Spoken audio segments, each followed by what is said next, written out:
নমস্কার বন্ধুরা, আজ আমি রান্না করব পেঁয়াজ পোস্ত। তার জন্য পোস্তগুলোকে ভিজিয়ে রেখেছি আধ ঘন্টা মতো, আর তার সাথে নিয়েছি কুচি কুচি করে রাখা পেঁয়াজ আর টমেটো কুচি, আর এদিকে কাঁচা লঙ্কা আর পোস্তটাকে পেস্ট করে নেব। বানানোর জন্য কড়া গরম হয়ে গেছে, কড়াই দিয়ে দেব তেল।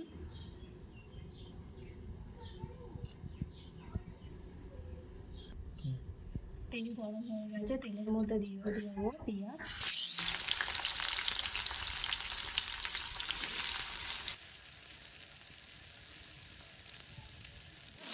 করে নেব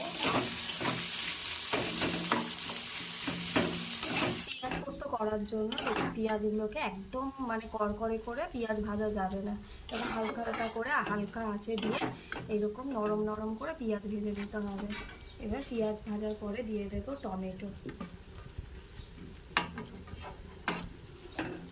টমেটোগুলোকে ভালো করে ভেজে নেব। তার মধ্যে দেব হলুদ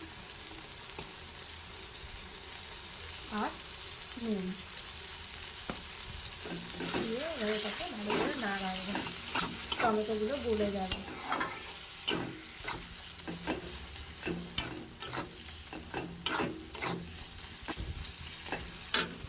সামান্য দেবো কাশ্মীরি লঙ্কার গুঁড়ো,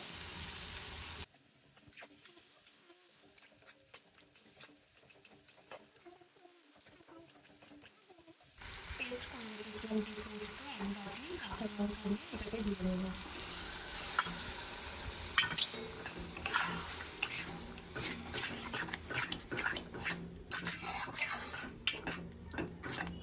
এবার আমি নাড়াতে থাকবো যতক্ষণ না শুকনো হচ্ছে। পোস্ত এইভাবে আস্তে আস্তে করে নাড়িয়ে নাড়িয়ে একদম আস্তে আস্তে দিয়ে নাড়িয়ে নাড়িয়ে এইভাবে করতে হবে। দেখুন রস পুরো শুকিয়ে গেছে, সাইড দিয়ে তেলও ছেড়ে দিয়েছে।